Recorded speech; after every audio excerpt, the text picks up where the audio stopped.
Something colossal is unfolding in the Texas plains. A 2-nanometer chip factory, built from scratch, with no prior experience. It's designed to produce 1 terawatt of AI chips per year, built on the most advanced transistor technology we have, gate-all-around. And this move is either genius or a very expensive trap.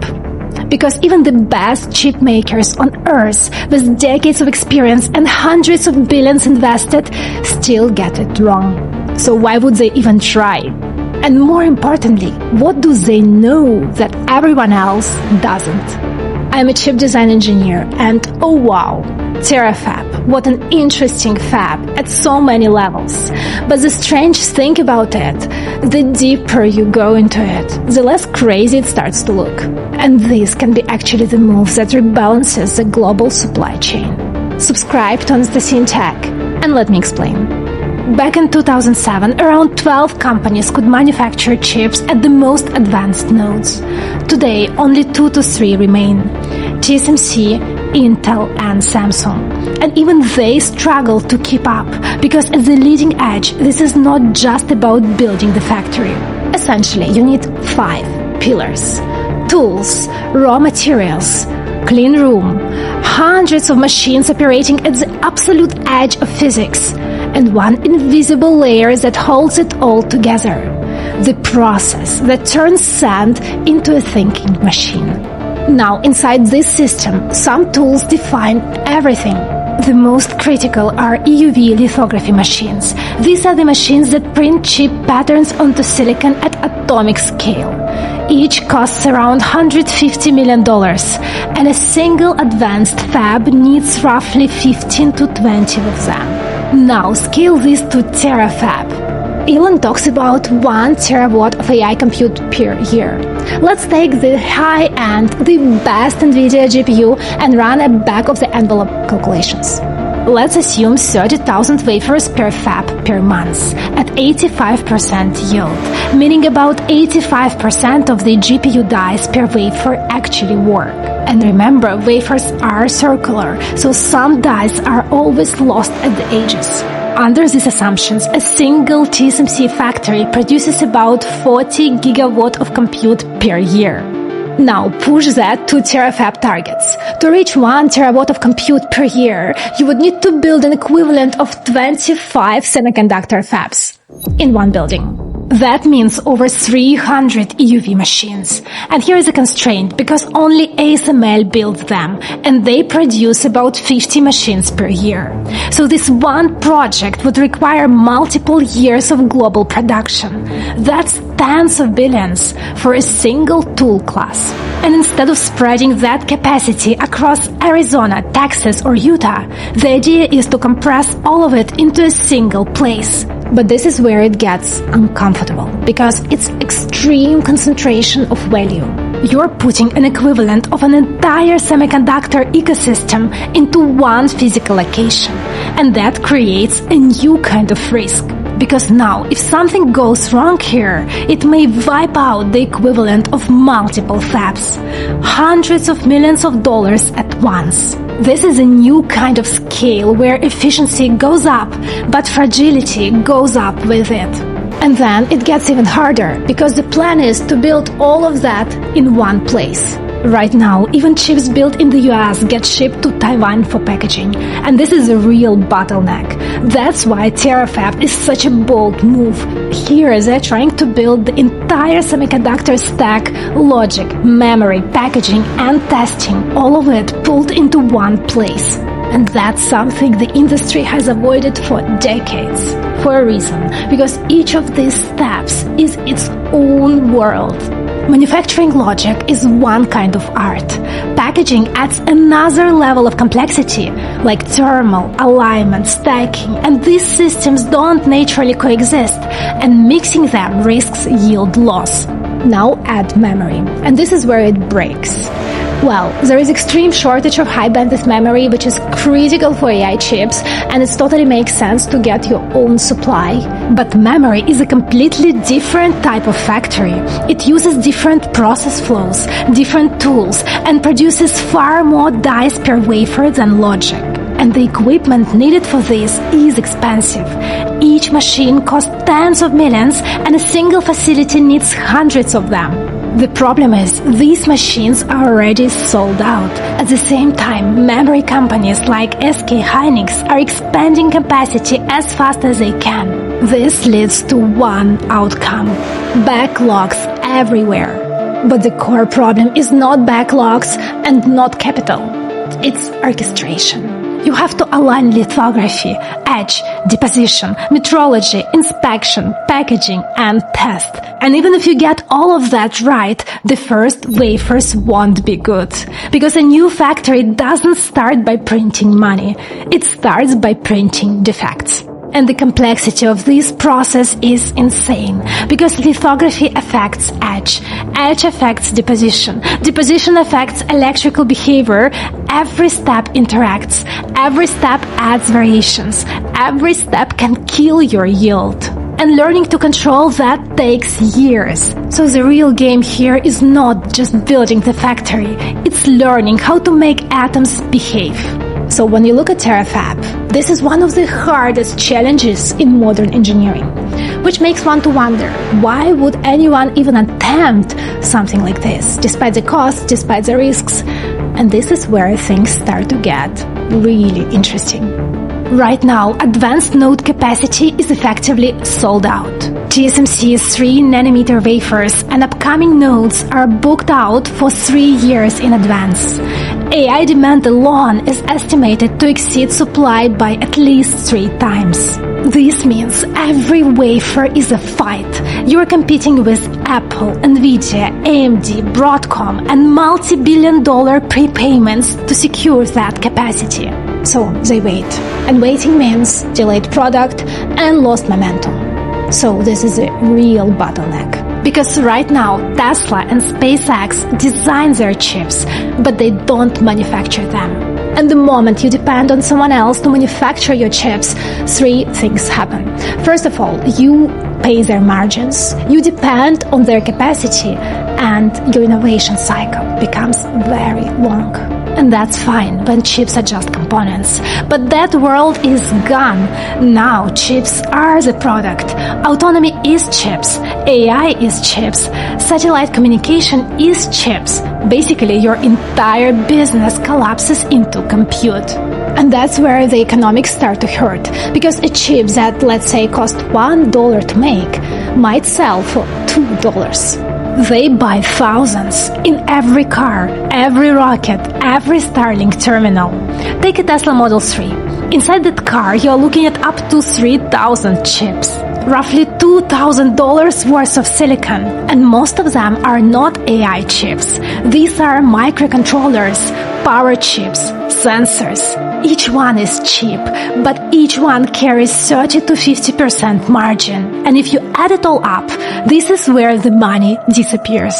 And then you add the brain, the AI inference chips, AI4 and AI5. These are expensive by design, built on advanced process node, and it's about $200 per car just for this AI silicon. And that's before the rest of the system. And if you manage to move chip manufacturing in-house, you can save up to $1,000 per car, which means up to 12% higher margin per car with the same product. Now scale that. If robotaxi reaches 10 million cars per year, that same dynamics turns into 5 billion saved every year. And that's just cars. Now move to robots. The volume there is a different league.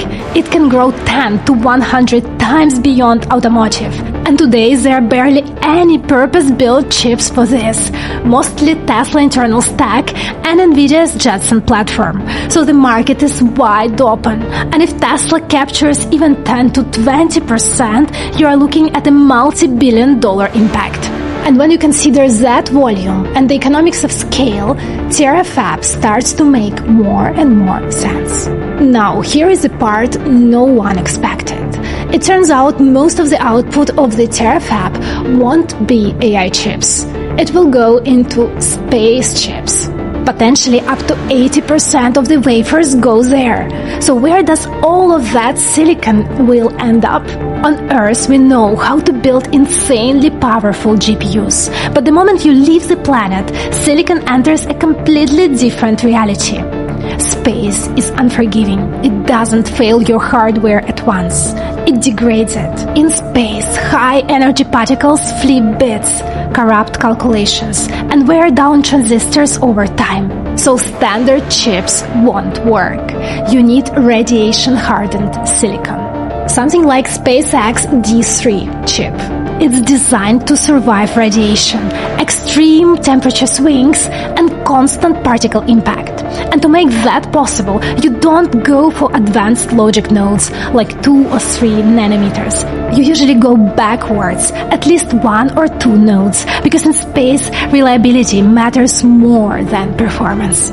But making these chips is way harder. First of all, fewer of them work on each wafer, and then every single one goes through testing far beyond normal checks. You literally shoot them with particles in accelerators to mimic space radiation. And then comes regulation. Rad-hard chips are treated like defense tech, so even inside the United States, approval can slow everything down. All of this add time, cost, and complexity. And that shows up in price. A single rad-hard chip can cost around $5,000. Now push it beyond low Earth orbit into deep space, where radiation is far more intense, and you need fully radiation-hardened designs.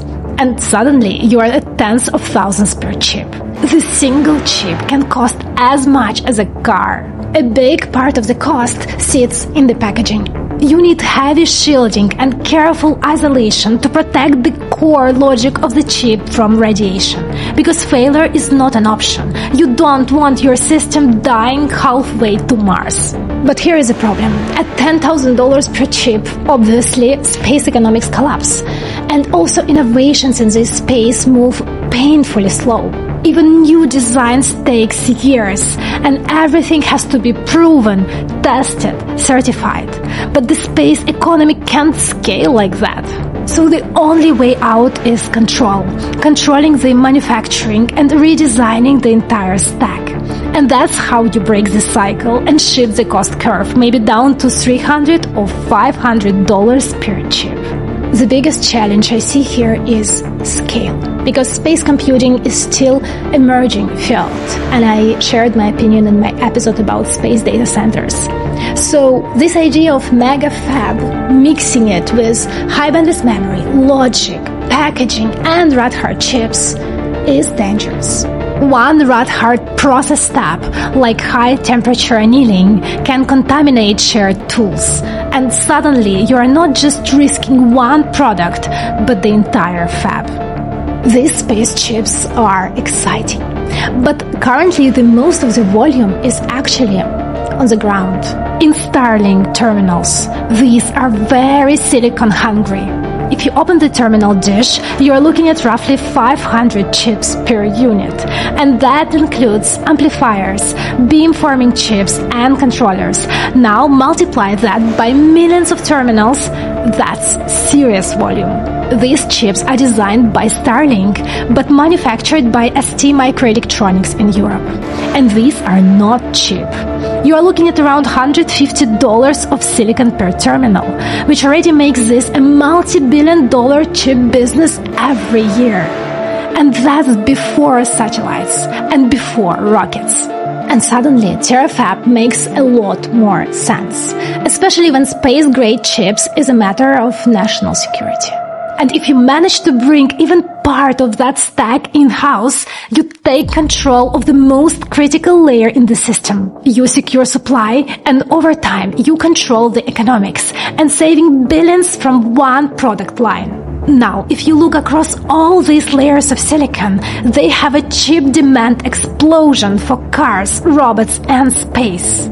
So with this explosion of chip demand, the solution looks obvious. Bring manufacturing in-house. But if it's so obvious, why no one is doing that? Because building advanced semiconductor capacity is extremely hard. But then again, so is launching rockets. One of the first real constraints is not engineering, it's availability. EUV machines are not just expensive, they are scarce. These systems take years to build, with long backlogs. Meanwhile, players like Intel, Samsung, and TSMC have been placing orders years and years in advance. So the real question is, did they secure these machines already? Because if they didn't, the timeline breaks. Not by month, but by years, into 2028 and beyond. And lithography machines is just one part of the story. A modern fab needs an entire catalog: deposition, etch, ion implantation, metrology, inspection, cleaning, polishing, and packaging. That's hundreds of tools, and most come with 12 to 24 months lead times. And then months to install, months to calibrate, and years before they're actually mastered. So Terafab is not one fab, it's multiple factories merged into one facility. And this is where the difficulty starts to compound, and we'll break it down in details in a moment. But here is the part most people miss. Even if you manage all that complexity and manufacturing working out, this is only a tiny part of the story. The moment the chip leaves the factory, the real testing begins. The chip in your car, in a data center, orbiting Earth, they don't stop being tested after production. They have to be monitored continuously, every day in the field while it's running. And today, this is not optional. Failure simply cannot happen. Not in a Tesla moving at 130 kilometers per hour. Not in a data center training a frontier model for 6 months straight. And this is what Siemens EDA's Tescent does. With its groundbreaking SSN and IST technology as a part of its Silicon Lifecycle Management platform, covering manufacturing test, in-field test, and silicon lifecycle management, end-to-end for any semiconductor product. And for chips in satellites or in data centers running 24/7, this means one thing. You can stop replacing hardware on a schedule and start replacing it only when the data says so. That saves the industry billions. Tescent is doing exactly that. Check them out through the link in the description box below. Now brings us back to Terafab, because everything we just talked about gets exponentially harder at the bleeding edge. Even if you solve the equipment problem, you're still not safe, because Terafab is aiming straight at one of the most complex transistor architectures we've ever built: gate-all-around. This is the next big leap after FinFET. In older chips, the channel sits flat, controlled from one side. Then, when I was at university, I remember this moment when FinFET arrived. And now, it powers the last decade. All the advanced devices are built based on FinFET. You lift the channel up, wrap the gate around 3 sides, and suddenly you have much better control. It worked brilliantly, until it didn't. As scaling pushed further, things started to break.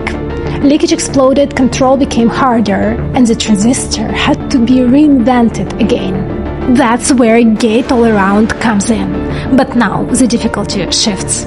We've basically turned a relatively flat structure into a true 3D structure at atomic scale.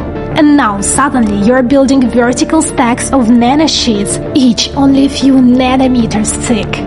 And here, every layer thickness, every spacing, every edge profile has to be controlled with atomic precision across billions of devices. And this is where things start to break. At this scale, even tiny variations turn into performance loss or yield loss. Gate-all-around in general adds more steps and multiplies the number of ways things can go wrong. And this is where most fabs start to struggle. And within this entire, very complicated flow, there is one specifically dangerous moment. When you release the nanosheets and form the gate around them, if inner spacers are slightly off or the gate doesn't fully wrap the structure, defects explode. And these are not easy to detect. These are buried deep underneath inside the 3D structure. You often only see it later, during stress tests, or even worse, in the field, which makes it extremely difficult. And this is a bigger picture. The challenge is not getting the machines, it's making this entire chain and the recipe behave consistently. Even TSMC approaches this carefully. They have already gate-all-around wafers running in Taiwan mother fab. But in the new fab in Arizona, they start with older, more mature process nodes. They ramp up step by step, starting with FinFET. So from breaking the ground to building the advanced transistors in gate-all-around at TSMC Arizona, it takes about 5 to 6 years. And they are not reinventing anything here. They're just copying the process from Taiwan to Arizona desert conditions. And that alone tells you how hard this is. Now imagine doing this at Terafab scale, basically starting from scratch at the most advanced node, trying to stabilize atomic level precision across thousands of steps in a brand new fab with no prior knowledge. And that is a harsh starting point.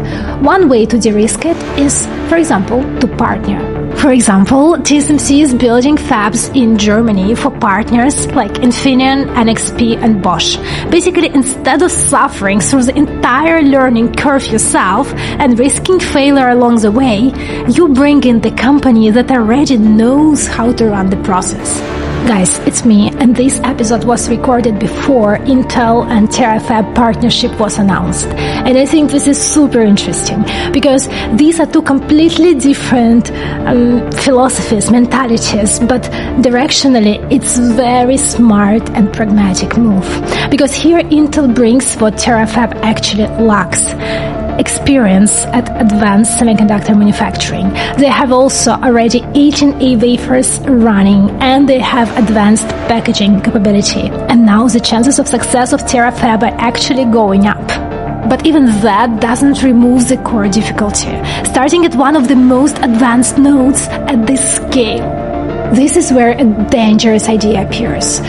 Does it have to be so complicated? Maybe we are over-engineering the factory. And this is where this idea of dirty fab comes in. I think they're getting clean rooms wrong, by the way, in these modern fabs. I'm going to make a bet here. Tesla will have a 2-nanometer fab, and I can eat a cheeseburger and smoke a cigar in the fab. Okay. Oh, come on. At first, it sounds like a great idea. Let's simplify it. Let's cut the costs. Because currently, in semiconductor fab, cleanliness is at extreme levels. We are talking about ultra-pure air, multi-stage filtration systems, and strict particle control. All of this is expensive to build and even more expensive to maintain. And the bigger the fab gets, the harder this becomes. Now imagine doing this at Terafab scale, at 100 million square feet. It's roughly equivalent of 30 TSMC Arizona fabs combined. So keeping that entire volume cleaner than a hospital operating room is insanely hard. So the idea is indeed tempting. Let's reduce cleanliness requirements and automate everything with robotics, so we can move faster and spend less. At first, this sounds logical. Inside a fab, wafers don't just move around freely. They are traveling through the factory in sealed containers called FOUPs. These are controlled mini-environments filled with nitrogen to remove oxygen, moisture, and reactive gases. Because while wafers aren't finished and moving between steps, even small changes in humidity can trigger unwanted chemical reaction.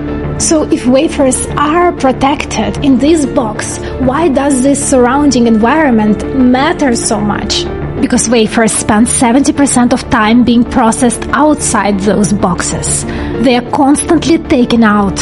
Every major step, lithography, etch, deposition, requires the wafer to be exposed. Even though this happens in controlled mini-environments, that exposure is enough. At 2 nanometers, a particle you cannot even see landing on a circuit is like an asteroid hitting your chip. The impact is huge. One dust particle can destroy thousands of transistors. And even if you remove people as the main source of contamination and replace them with robots, you don't fully eliminate the problem, because a big part of contamination comes from the process itself. These machines, they are constantly operating. They're being opened and closed, being repaired, and also they release particles. They outgas chemicals. They create micro-contaminations every second. Even at parts per billion levels, they can change device behavior. That's why the air is filtered so aggressively. At this scale, a couple of particles can kill your yield. And yield is everything. The entire business depends on how many working chips you get per wafer. That's why the system is built in layers. FOUPs, clean room, bunny suits, and extreme air filtering. The idea is that each of these layers reduces risks, and if you remove one, the system becomes unstable, which means more scrapped wafers and very expensive chips. And that breaks the entire economics of building a house. And if you want to rethink this system, you can't just relax one layer. You have to go back to the first principles. Rethink the process, the environment, together with the tool makers themselves. Companies like ASML, because this is not one variable you tweak, it's a tightly coupled system. And you can automate everything, but still can't escape the physics. And that's exactly why building microchip factory is so hard. And that complexity depends heavily on one question. Which kind of factory, which kind of technology you're trying to build inside? Because this defines everything that follows. Terafab is not one factory. Even if we ignore memory, packaging, and testing, at the logic level alone, it splits into two. One is the glamorous part, a cutting-edge 2nm logic factory, the one everyone talks about. The other is very different, a specialized factory for space-grade chips. And if you take that second part seriously, the entire picture shifts. Because the moment you optimize for space, you stop optimizing for performance. Not all space is the same. Because low Earth orbit is already harsh, but deep space is entirely different story. But even if the most of your volume sits on low Earth orbit, you still need reliability at scale, which makes one thing crystal clear. Pushing everything to 2nm makes your life way harder. Because the more you scale, the more fragile the transistor becomes. And at those tiny dimensions, a single radiation event can take down the entire logic block. So here, instead of pushing forward, you partially step back. This is where silicon on insulator, or SOI, becomes relevant. The idea is simple. You place the transistor on an insulating layer instead of bulk silicon. That makes the device far more stable under radiation. Exactly what you want for space systems. And here is the interesting part. SOI, silicon on insulator, is not entirely different world. It's actually relatively close to the modern semiconductor process, to CMOS. Yes, it adds some costs, about 20% at the equipment level. But at the wafer level, the increase is just single digits. And you're not rebuilding the factory, you're just extending it. Another option could be to stay with the CMOS, so with the standard process, and push all this protection, all this radiation hardening to the package. But this becomes quickly expensive. And it doesn't solve everything at the device level. So this becomes a strategic choice. Where do you solve the problem? In the transistor itself or later in the stack? And that choice tells you a lot about this factory is really trying to do. And at that point, the real story becomes clear. It's all about control. Control over the supply chain, so you're not exposed to geopolitical risks or external bottlenecks. And that means reducing dependency on Asian and European suppliers and pulling more of the critical technology in-house. But once you take that seriously, you run into a way bigger question. Where do you actually build something like this? And when you're choosing a location for an extremely expensive semiconductor fab, you look, first of all, at the seismic stability, access to ultra-pure water, reliable and massive power supply, and proximity to skilled talent. And suddenly, Texas doesn't look crazy at all. If this were happening in some random location with no semiconductor ecosystem, the skepticism would be justified. But Texas already has this valuable foundation. Samsung has already its Taylor factory right next to Tesla's Gigafactory, and Texas Instruments has major factories across that region. That means existing supply chain, talent, and operational know-how are already there. And Tesla's Gigafactory sits right in the middle of it, which means tighter integration across AI chips, robotics, and manufacturing. On top of that, Texas offers low taxes, aggressive incentives, and the CHIP Act.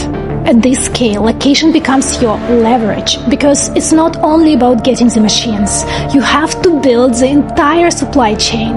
You need raw silicon wafers, specialty chemicals, ultra-pure gases like neon and helium, and complex logistics. And building all of that from scratch is extremely hard. But in Texas, much of this ecosystem is already exists, so you're basically not starting from scratch. And this goes far beyond Tesla. If the US wants to rebuild semiconductor capability, this is how it starts. And this fab becomes strategically important. Right now, over 90% of advanced chips are made in Asia. So bringing even part of that back changes the game. It reduces risks, secures supply, and makes broader institutional support far more likely. And this strategic weight is what makes these stories so compelling. Because economically, it works. Technically, it's a monster. Yes, timeline is overly optimistic. And the $25 billion figure is just a starting ticket. And once you add multiple fabs, packaging, and continuous upgrades, you're pushing towards $1 trillion territory. And this is where it gets interesting, because in this pre-IPO context, this move is powerful. Investors look differently at a company that depends on suppliers and a company that has top-notch semiconductor manufacturing in-house. Just imagine, not just launching rockets, not just designing satellites, but manufacturing critical silicon too. And that will affect valuation. And that might be enough to justify a meaningful part of Terafab investment. And this is very Musk-like move. Take something insanely expensive and turn it in a way that it helps to finance itself.